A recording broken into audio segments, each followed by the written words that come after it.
Hello class, how are you all? I'm doing great over here and I hope you all are fine over there. Today in my video, I'm going to explain you the types of the preference share. But before learning the type, it must be clear to you what is preference shares and what are the features of the preference shares.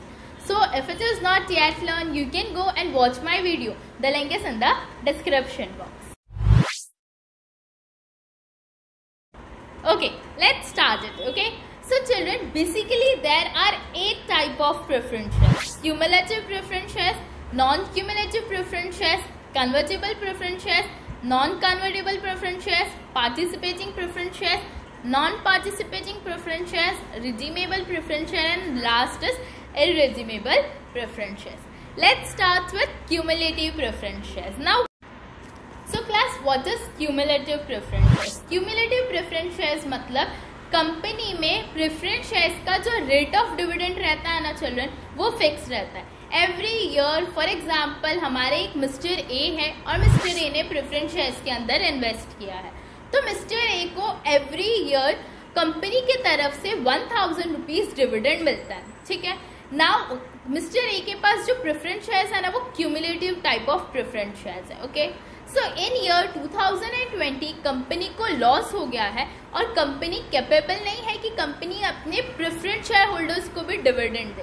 तो company पता है cumulative preference shares में क्या होगा, company ये जो 1000 rupees mister A का dividend है ना, ये कंपनी को नेक्स्ट ईयर 2021 में मिस्टर ए को 2021 के डिविडेंड के साथ ये डिविडेंड भी ऐड करके देना पड़ेगा.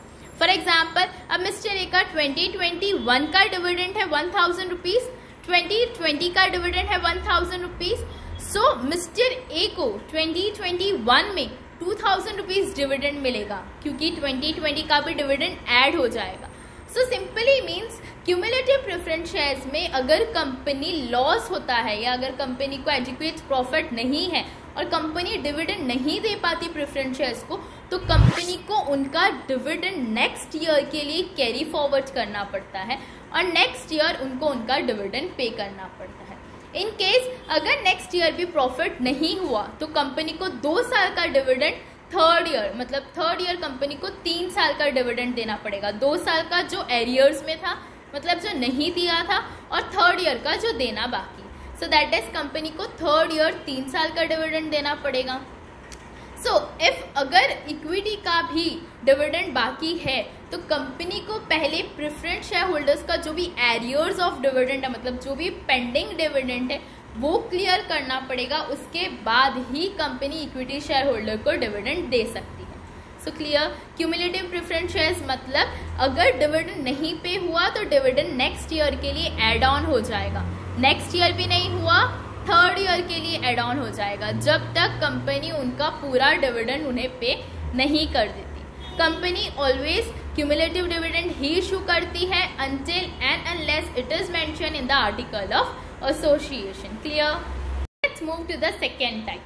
The second type is non-cumulative preference shares. अब क्यूमुलेटिव प्रेफरेंस शेयर्स में इस साल का डिविडेंड नेक्स्ट ईयर के लिए कैरी फॉरवर्ड हो गया. नॉन क्यूमुलेटिव में ऐसा नहीं होता.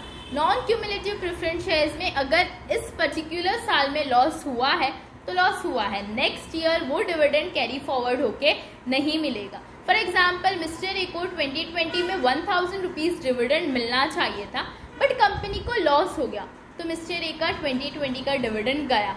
अब 2021 में मिस्टर ए को उसका 2021 का ही डिविडेंड 1000 रुपीज मिलेगा, 2020 का मिलने वाला नहीं है. So if it is not paid this year, it is a loss for ever. और जो प्रेफरेंस शेयर होल्डर्स रहते हैं ना, वो कंपनी के डायरेक्टर्स को ये प्रॉफिट में से क्लेम मांग भी नहीं सकते, मतलब ये डिविडेंड मांग भी नहीं सकते. दे can not claim the dividend. Okay, clear. Okay, now the next type is participating preference shares. What is participating preference shares? Participating मतलब कंपनी के सरप्लस प्रॉफिट में ये प्रेफरेंस शेयर होल्डर पार्टिसिपेट कर सकते हैं. मतलब प्रेफरेंस शेयर होल्डर का dividend का जो रेट है ना, वो फिक्स रहता है. After getting their fix rate of dividend, company equity share holder को उनका डिविडेंड दे देती है.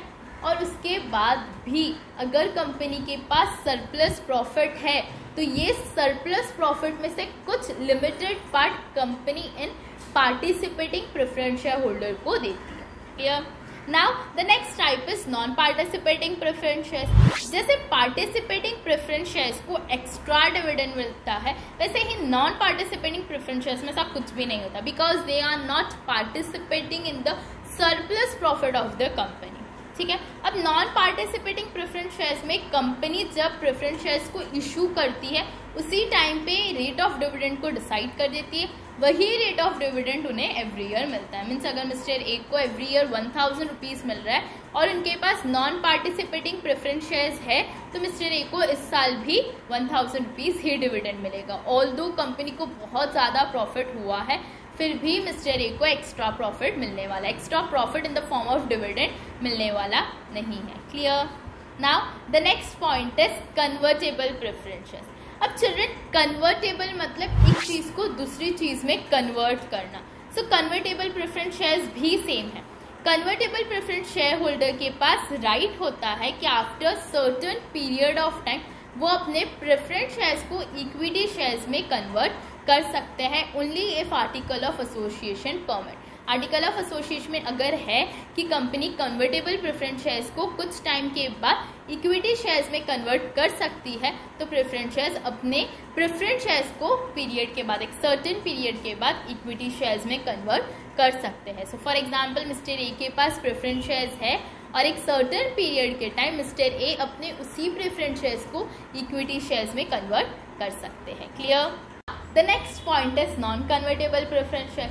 जैसे कन्वर्टेबल में प्रेफरेंस शेयर होल्डर्स के पास राइट है कि वो अपने प्रेफरेंस शेयर्स को इक्विटी में कन्वर्ट कर सकते हैं, वैसे ही नॉन कन्वर्टेबल में उनके पास कोई राइट नहीं है। Clear? Non convertible preference shares में they can not convert their preference shares into an equity shares. Okay, it is non-convertible. Clear? Now the next point is redeemable preference shares. What is redeemable? Redeem का मतलब है कि एक certain time के बाद company को preference share holder से जो शेयर इशू किए हैं उसके पैसे रिटर्न करने पड़ते हैं, शेयर्स को रिडीम करना पड़ता है। एंड कंपनी ये जो शेयर्स रिडीम करती है ये कुछ सर्टेन पीरियड के बाद रिडीम हो जाते हैं और ये शेयर्स जो रिडीम होते हैं ये फुल्ली पेड शेयर होने चाहिए, आर्टिकल ऑफ एसोसिएशन परमिट करना चाहिए और कंपनी ये शेयर दो ही सिनेरियो मतलब दो ही तरीके से रिडीम कर सकती है। फर्स्ट, डिविजिबल प्रॉफिट में से, सेकेंड कि कंपनी फ्रेश इशू करती है शेयर्स को ताकि वो इन पुराने शेयर्स को क्या कर सके, रिडीम कर सके। Clear? So class the next type is and the last type is irredeemable preference shares. According to the Companies Act 2013, a company cannot issue irredeemable preference shares. मतलब it is mandatory for all the company to redeem preference shares. Company के लिए mandatory है कि company को एक certain period of time के बाद preference shares को रिडीम करना ज़रूरी है। पहले कंपनी मतलब 2013 के पहले 13 एक्ट के पहले कंपनी इरिडीमेबल प्रेफरेंस शेयर्स को at the time of wind up ही पैसा रिटर्न देती थी, but now it is not allowed. Clear?